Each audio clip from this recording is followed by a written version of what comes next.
The law office smelled like old leather and broken promises. I sat in the uncomfortable chair across from my brother Marcus, watching him lean back with that smug grin I had grown to hate over 37 years. The mahogany conference table between us might as well have been a canyon. Our grandfather's attorney, Mr. Pemberton, adjusted his wire-rimmed glasses and cleared his throat. He was about to read the will that would decide whether I had a roof over my head or would be sleeping in my 12-year-old Honda Civic by nightfall. Marcus didn't wait for the formalities. He never did. He slapped his hand on the table, making the water pitcher jump. "Let's cut to the chase, Pemberton. The estate goes to me. The house, the accounts, the investments, all of it. My sister here." He jabbed his thumb in my direction without even looking at me. "Gets nothing." Grandpa Joe knew who the real Holmes was. I felt my stomach clench, not from fear, from the weight of 37 years of being invisible in my own family. Marcus had always been the golden child, the quarterback, the Ivy League graduate, the one who showed up to family dinners in a Mercedes while I pulled up in a car held together by duct tape and prayer. But I had something Marcus didn't know about, something that was about to turn his perfect world into scorched earth. Mr. Pemberton's face tightened. "Mr. Holmes, I need to read the will in its entirety. There are specific instructions from your grandfather that must be followed precisely." Marcus waved his hand dismissively. "Save the drama, old man. Grandpa Joe told me himself 2 years ago. Everything goes to the one who carries the family legacy forward. That's me. I'm the CEO. I'm the one who made something of the Holmes name." He finally turned to look at me, his eyes cold and reptilian.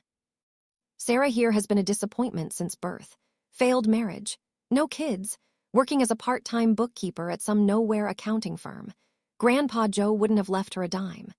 The words hit like bullets, each one designed to make me smaller. I had heard variations of this speech my entire life. At Thanksgiving dinners where Marcus talked about his latest promotion while I quietly cleared plates. At Christmas gatherings where his children opened mountains of gifts while I handed out homemade cookies because I couldn't afford much else. At Grandpa Joe's funeral 3 weeks ago, where Marcus gave the eulogy and never mentioned my name once. If you want the full truth, hit like so this story reaches more people. I sat there, hands folded in my lap, looking down at the simple black dress I had worn to the funeral and then kept wearing because I couldn't afford to buy new clothes. Marcus thought my silence was defeat. He thought I was the same scared little girl who used to hide in Grandpa Joe's workshop, while he and our father talked about business and legacy and things that girls apparently couldn't understand. But Marcus didn't know about the Saturday mornings. He didn't know about the workshop. Every Saturday from the time I was 7 until I left for college, I would ride my bike to Grandpa Joe's house at dawn. Marcus would still be sleeping off whatever party he'd attended the night before, but I would be there, watching Grandpa Joe restore old furniture in his workshop behind the house.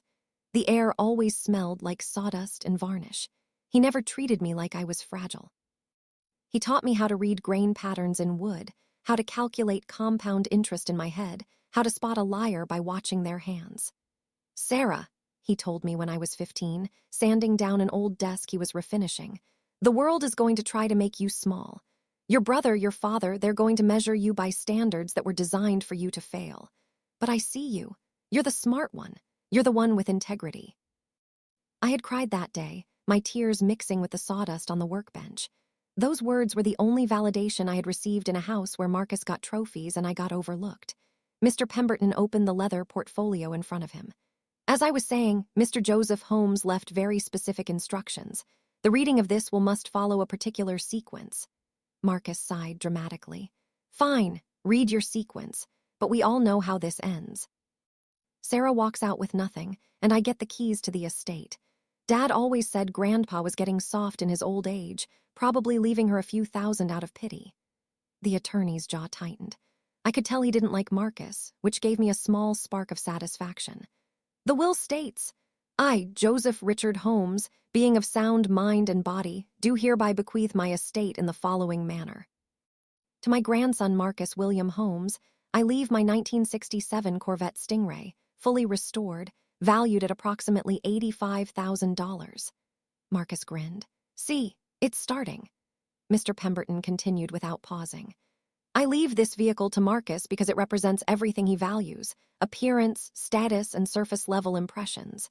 It is a beautiful machine with no deeper purpose than to be admired. much like Marcus himself.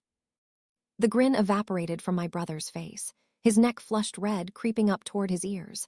What the hell is that supposed to mean? I bit the inside of my cheek to keep from smiling. This was Grandpa Joe's voice coming through, sharp and precise. The attorney adjusted his glasses. The will continues. To Marcus, I also leave a certified letter to be opened privately, explaining why he will receive nothing further from my estate. The silence in the room was deafening. Marcus stood up so fast his chair scraped against the hardwood floor.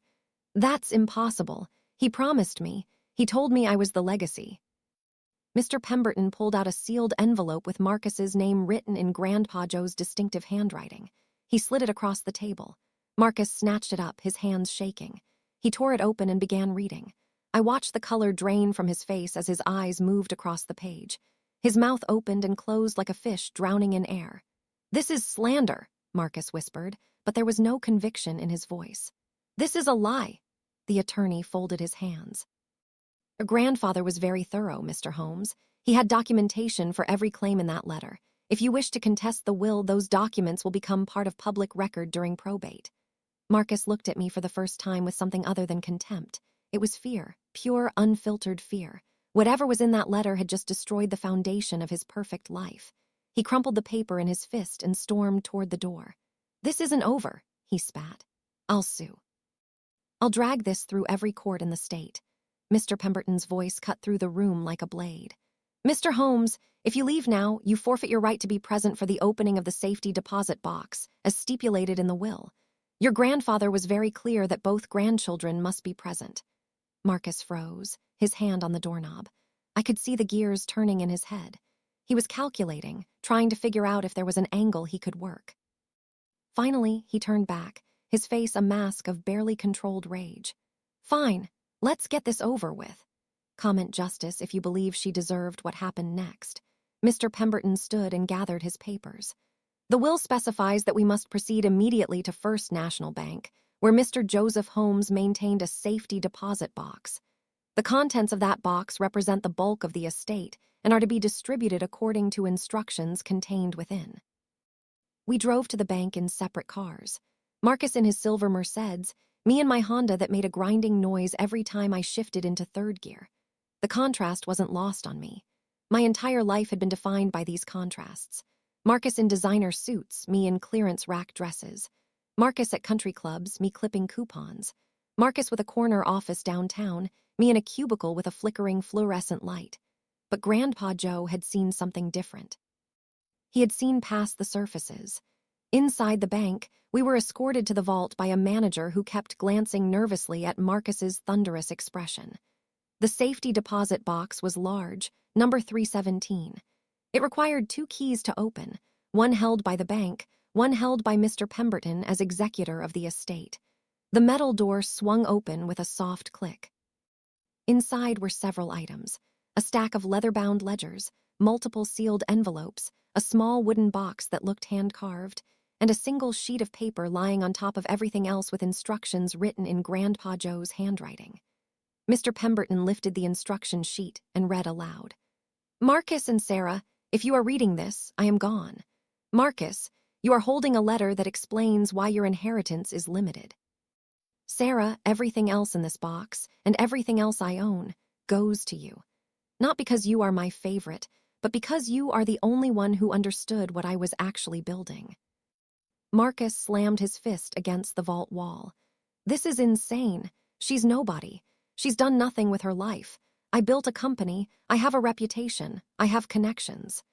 Mr. Pemberton continued reading as if Marcus hadn't spoken. "Sarah, in these ledgers you will find documentation of every business venture I ever engaged in. More importantly, you will find documentation of every business venture Marcus engaged in using money he embezzled from the family hardware stores over the past 12 years. The room went silent except for the hum of the bank's ventilation system. Marcus's face went from red to white in seconds. "He's lying. That's fabricated. You can't prove any of that." The attorney lifted one of the ledgers. "Your grandfather was a meticulous record keeper. Has bank statements, transfer records, forged invoices, and time-stamped security footage from the store warehouse. He knew everything, Marcus. He knew you were stealing from him, and he documented it all." I felt like I was watching a building collapse in slow motion. Marcus had always been so confident, so untouchable. Now he looked like a cornered animal. Why didn't he confront me? Why didn't he call the police? Mr. Pemberton's expression softened slightly. The letter explains that. He wrote, I didn't turn Marcus in because he is my grandson, and I loved him despite his flaws, but I would not reward theft with inheritance. Sarah earned her share through loyalty and character. Marcus forfeited his through greed and deception. My brother's legs seemed to give out. He leaned against the vault wall, his expensive suit wrinkling. For the first time in my life, I saw Marcus Holmes look small. The attorney pulled out the wooden box and opened it. Inside was a key and another note. Sarah, this key opens the storage unit at 2750 Industrial Parkway. Inside that unit, you will find something I have been working on for the past 40 years. It is my true legacy, and I trust only you to decide what to do with it. I took the key with trembling hands. It was warm, as if Grandpa Joe had just been holding it. What's in the storage unit? Mr. Pemberton smiled for the first time that day. I don't know. Your grandfather never told me. He said only you would understand it when you saw it. Marcus pushed off the wall. So what? She gets mystery prizes and I get accused of being a thief. This is character assassination. I'll fight this. I'll prove those records are fake. The attorney closed the ledger carefully. Mr. Holmes, your grandfather included a provision. If you contest the will or attempt to slander Sarah's inheritance, all documentation of your embezzlement will be turned over to the district attorney's office. He estimated you stole approximately $1.2 million over 12 years.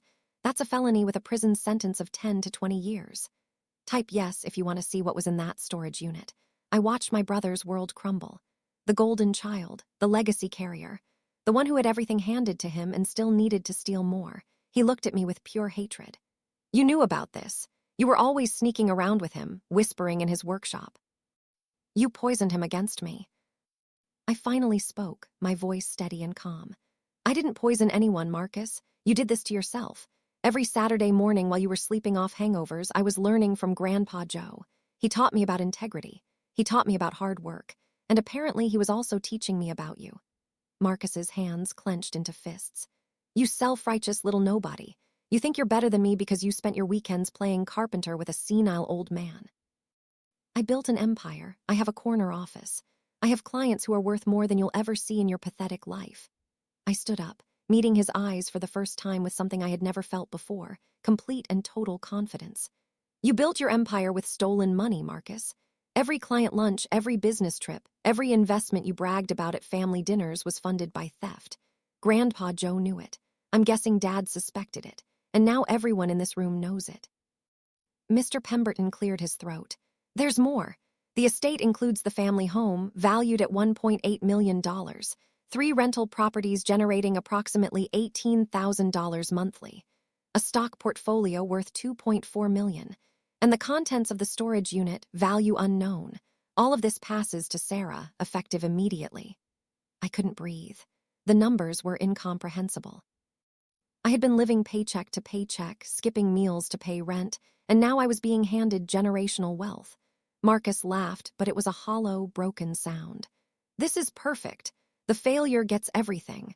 The one who never accomplished anything, who never made Dad proud, who couldn't even keep a marriage together, gets handed millions while I get called a thief. Something inside me snapped. 37 years of swallowed insults, dismissed achievements, and invisible existence came roaring to the surface.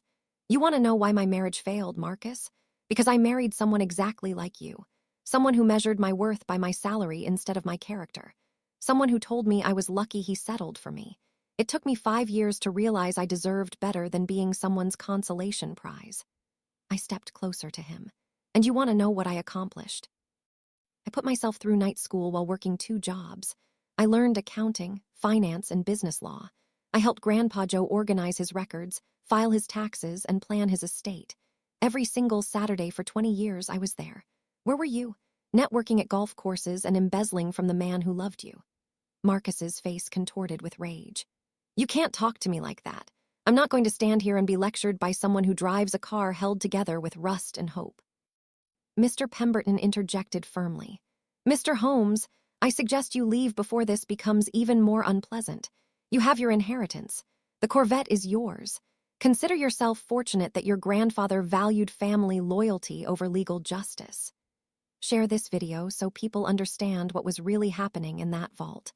Marcus grabbed his copy of the will and stormed out. The sound of his expensive shoes echoing down the marble hallway got quieter and quieter until there was nothing but silence. I sat back down, my legs suddenly weak. "Is this real?" I asked Mr. Pemberton. "Is this actually happening?" The attorney smiled gently. "It's very real, Ms. Holmes. Your grandfather spent the last 5 years of his life preparing this. He wanted to make sure you were protected and that Marcus faced consequences without criminal prosecution." 3 days later, I stood in front of the storage unit at 2750 Industrial Parkway. The key felt heavy in my hand, weighted with 40 years of Grandpa Joe's secrets. I rolled up the metal door, and the late afternoon sun flooded into the space. What I saw took my breath away. The entire unit was filled with restored furniture. Not just any furniture, but pieces I recognized from my childhood Saturdays in the workshop. The oak desk I had helped sand when I was 15. The dining table we had refinished together the summer I turned 19. The bookshelf I had stained the week before I left for college. Every single piece we had ever worked on together was here, perfectly preserved and arranged like a museum exhibition. But there was something else. In the center of the unit sat a brand new workbench with an envelope propped against a toolbox. I walked over on shaking legs and opened it. "Sarah, if you are reading this, you found my legacy. Not money. Not property, but proof that time spent with someone you love is never wasted. Every Saturday morning, I wasn't teaching you woodworking.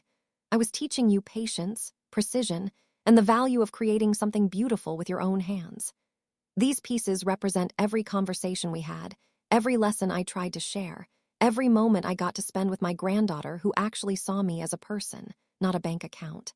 The furniture is yours to do with as you wish. Sell it, keep it, donate it.